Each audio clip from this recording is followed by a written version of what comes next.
Plano de leitura bíblica, dia 26 de outubro, sabedoria, de 1 a 4 e Salmo 105. Salmo 105. Fidelidade divina à face, a infidelidade de Israel. Louvai ao Senhor porque Ele é bom, porque a sua misericórdia é eterna. Quem contará os poderosos feitos do Senhor? Quem poderá apregoar seus louvores? Felizes aqueles que observam os preceitos, aqueles que em todo o tempo fazem o que é reto. Lembrai-vos de mim, Senhor, pela benevolência que tendes com o vosso povo. Assisti-me com o vosso socorro, para que eu prove a felicidade de vossos eleitos, compartilhe do júbilo de vosso povo, e me glorie com os que constituem vossa herança. Como nossos pais, nós também pecamos, cometemos a iniquidade, praticamos o mal. Nossos pais, no Egito, não prezavam os vossos milagres, esqueceram a multidão de vossos benefícios e se revoltaram contra o Altíssimo no Mar Vermelho. Mas ele os poupou para a honra de seu nome, para tornar patente o seu poder. Ameaçou o mar e ele se tornou seco, e os conduziu por entre as ondas como através de um deserto. Livrou-os das mãos daqueles que os odiava e os salvou do poder do inimigo. As águas recobriam seus adversários, nenhum deles escapou. Então, acreditavam em sua palavra e cantaram seus louvores. Depressa, porém, esqueceram suas obras e não confiaram em seus desígnios. Entregaram-se à concupiscência no deserto e tentaram a Deus na solidão. Ele lhes concedeu o que pediam, mas os feriu de um mal mortal. Em seus acampamentos invejaram Moisés e Arão, o eleito do Senhor. Abriu-se a terra e tragou Datã, e sepultou os sequazes de Abirã. Um fogo devassou as suas tropas e as chamas. Consumiram os ímpios. Fabricaram um bezerro de ouro no sopé do Horebe e adoraram um ídolo de ouro fundido. Eles trocaram a sua glória pela estátua de um touro que come feno. Esqueceram a Deus que os salvara, que obrara prodígios no Egito. Maravilhas são na terra de Cã, estupendos feitos no Mar Vermelho. Já cogitava em exterminá-los, se Moisés, seu eleito, não intercedesse junto dele para impedir que sua cólera os destruísse. Depois eles desprezaram uma terra de delícias, desconfiados de suas palavras. Em suas tendas se puseram a murmurar e desobedeceram o Senhor.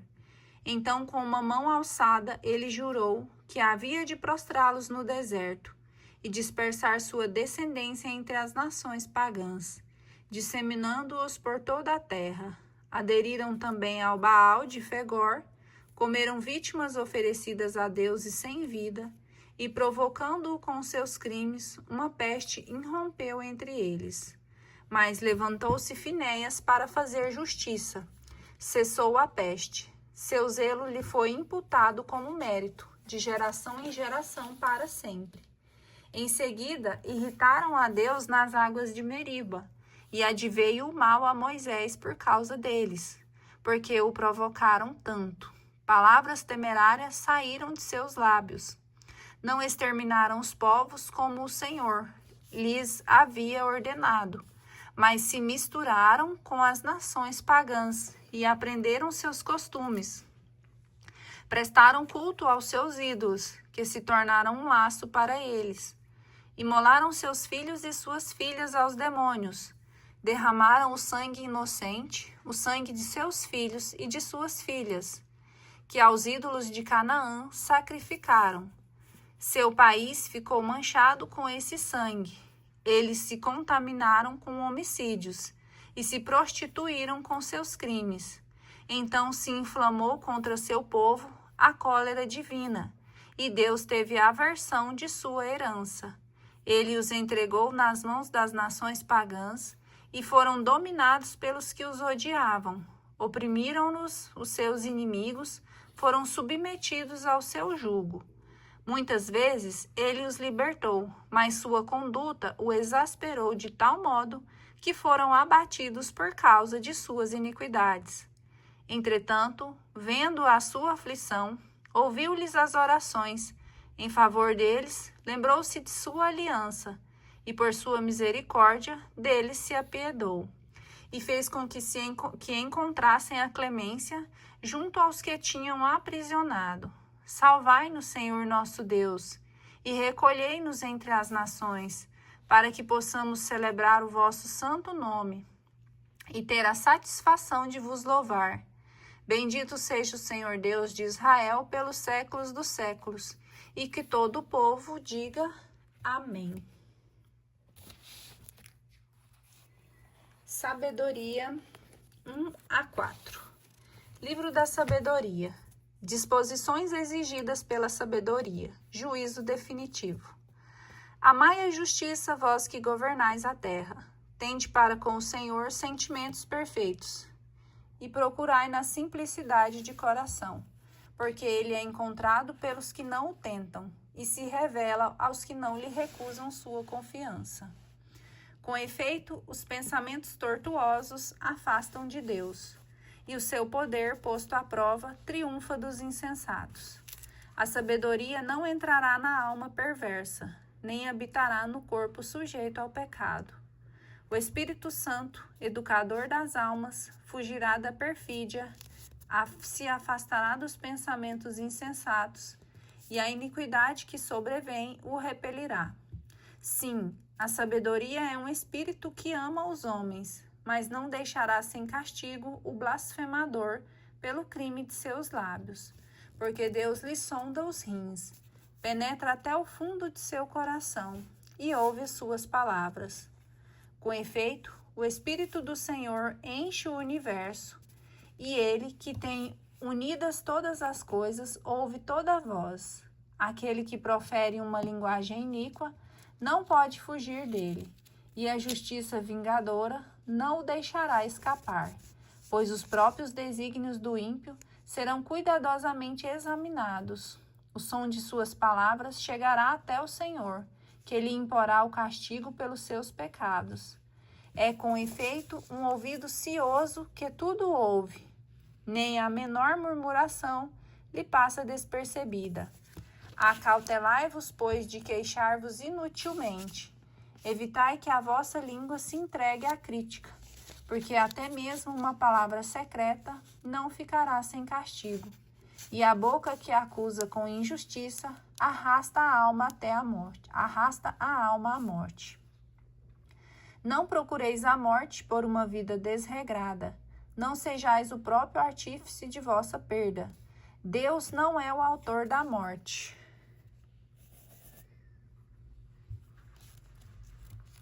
Não procureis a morte por uma vida desregrada, não sejais o artífice de vossa perda. Deus não é o autor da morte, a perdição dos vivos não lhe dá alegria alguma. Ele criou tudo para a existência, e as criaturas do mundo devem cooperar para a salvação. Nelas nenhum princípio é funesto, e a morte não é rainha da terra, porque a justiça é imortal. Mas a morte dos ímpios a chamam com gesto e a voz. Crendo-a amiga, consomem-se de desejos e fazem aliança com ela. De fato, eles merecem ser sua presa. Falsa mentalidade dos ímpios. Sabedoria, capítulo 2. Dizem com efeito nos seus falsos raciocínios: curta é a nossa vida e cheia de tristezas. Para a morte não há remédio algum. Não há notícia de alguém que tenha voltado da região dos mortos.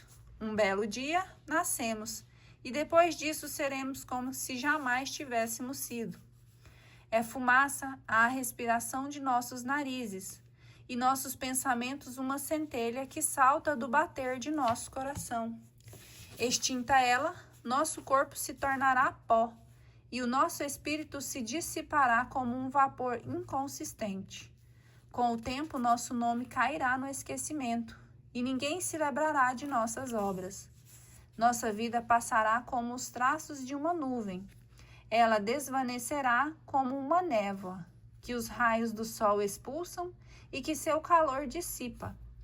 A passagem de uma sombra, eis a nossa vida, e nenhum reinício é possível, uma vez chegado o fim. Porque o selo que lhe há posto, e ninguém volta. Vinde, portanto, aproveitemo-nos das nossas boas coisas que existem. Vivamos, gozemos das criaturas durante nossa juventude. Inebriemo-nos de vinho preciosos e de perfumes, e não deixemos passar a flor da primavera. Coroemo-nos de botões de rosas antes que eles murchem. Ninguém de nós falte à nossa orgia. Em toda parte deixemos sinais de nossa alegria, porque esta é a nossa parte, esta a nossa sorte. Tiranizemos os justos da pobreza, não poupemos a viúva e não tenhamos consideração com os cabelos brancos do ancião. Que a nossa força seja critério do direito, porque o fraco, em verdade, não serve para nada. Cerquemo-nos o justo, porque ele nos incomoda. É contrário às nossas ações. Ele nos censura por violar a lei e nos acusa de contrariar a nossa educação. Ele se gaba de conhecer a Deus e se chama a si mesmo Filho do Senhor. Sua existência é uma censura às nossas ideias. Basta sua vista para nos importunar. Sua vida, com efeito, não se parece com as outras, e os seus caminhos são muito diferentes. Eles nos têm por uma moeda de mau quilate, e afasta-se de nossos caminhos como de manchas. Julga feliz a morte do justo, e gloria-se de ter Deus por Pai. Vejamos, pois, se suas palavras são verdadeiras, e experimentemos o que acontecerá quando da sua morte. Porque se o justo é filho de Deus, Deus o defenderá e o tirará das mãos dos seus adversários. Provemo-los com ultrajes e torturas, a fim de conhecer sua doçura, e estamos cientes de sua paciência. Condenemo-lo a uma morte infame, porque conforme ele, Deus deve intervir. Eis o que pensam, mas enganam-se, sua malícia os cega. Eles desconhecem os segredos de Deus, não esperam que a santidade seja recompensada, e não acreditam na glorificação das almas puras. Ora, Deus criou o homem para a imortalidade, e o fez à imagem de sua própria natureza. E por inveja do demônio, que a morte entrou no mundo, e os que pertencem ao demônio aprovarão. Sabedoria, capítulo 3. Diferente sorte dos justos e dos ímpios. Mas as almas dos justos estão nas mãos de Deus, e nenhum tormento os tocará. Aparentemente estão mortos aos olhos dos insensatos. Seu desenlace é julgado como uma desgraça, e sua morte como uma destruição, quando na verdade estão na paz. Se aos olhos dos homens suportaram uma correção, a esperança deles era portadora de imortalidade, e por terem sofrido um pouco, receberão grandes bens.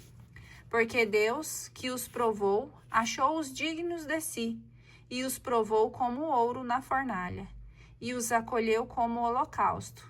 No dia de sua visita, eles se reanimarão e correrão como centelhas na palha. Eles julgarão as nações e dominarão os povos, e o Senhor reinará sobre eles para sempre. Os que põem sua confiança nele compreenderão a verdade, e os que são fiéis habitarão com ele no amor, porque seus eleitos são dignos de favor e misericórdia, mas os ímpios terão o castigo que merecem. Seus pensamentos, uma vez que desprezaram o justo e se separaram do Senhor. É desgraçado, e desgraçado é aquele que rejeita a sabedoria e a disciplina. A esperança deles é vã, seus sofrimentos sem proveito, e as obras deles inúteis. Suas mulheres são insensatas e seus filhos malvados. A raça deles é maldita. Infelizes bem-aventurados. Feliz a mulher estéril, mais pura de toda a mancha, que não machucou seu leito conjugal. ela carregará seu fruto no dia da retribuição das almas. Feliz o eunuco cuja mão não cometeu o mal, que não concebeu iniquidade contra o Senhor, porque ele receberá pela sua fidelidade uma graça superior, e no templo do Senhor uma parte muito honrosa, porque é esplêndido o fruto de bons trabalhos, e a raiz da sabedoria é sempre fértil. Quanto aos filhos dos adúlteros, a nada chegarão, e a raça que descende do pecado será aniquilada. Ainda que vivam muito tempo, serão tidos por nada, e finalmente sua velhice será sem honra. Caso morram cedo, não terão esperança alguma, e no dia do julgamento não encontrarão nenhuma piedade, porque é lamentável o fim de uma raça injusta. Mais vale uma vida sem filhos, mais rica de virtudes, sua memória será imortal, porque será conhecida de Deus e dos homens. Quando está presente, imitam-na, quando passada, desejam-na. Ela leva na glória uma coroa eterna, por ter triunfado sem mancha nos combates. Mas para nada servirá ainda que numerosa a raça dos ímpios, procedendo de renovos bastardos. Não estenderá raízes profundas, não se estabelecerá numa base sólida, ainda que por algum tempo estenda seus ramos, estando instavelmente assentada. Será abalada pelo vento e pela violência da tempestade será desraigada.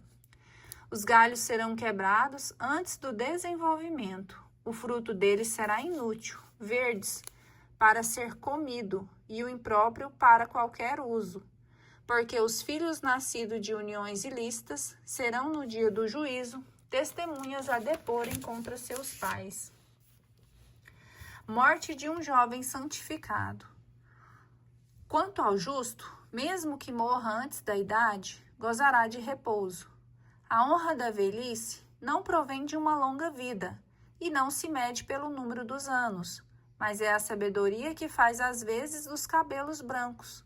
É uma vida pura que se tem em conta de velhice. Ele agradou a Deus e foi por ele amado. Assim Deus o transferiu do meio dos pecadores onde vivia.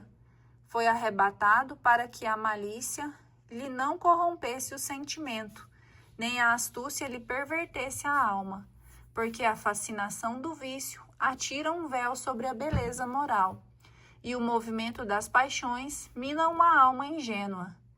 Tendo chegado rapidamente ao termo, percorreu uma longa carreira.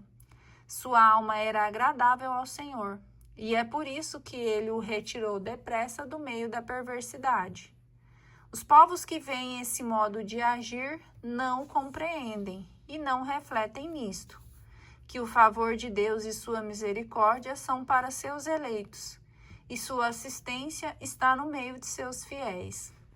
O justo, ao morrer, condena os ímpios que sobrevivem, e a juventude, atingindo tão depressa a perfeição, confunde a longa velhice do pecador. Eles verão o fim dos sábios, e não compreenderão os desígnios do Senhor a teu respeito, nem porque ele o pôs em segurança. Eles verão e mostrarão desprezo, mas o Senhor zombará deles. Depois disso serão cadáveres sem honra, desterrado entre os mortos em uma eterna ignomínia, porque ele os ferirá e os precipitará sem voz. Ele os abaterá nas suas bases e o mergulhará na última desolação. Eles serão entregues à dor e a memória deles perecerá. Arrependimento tardio dos ímpios. Comparecerão aterrorizados, com a lembrança de seus pecados e suas iniquidades se levantarão contra eles para confundi-los.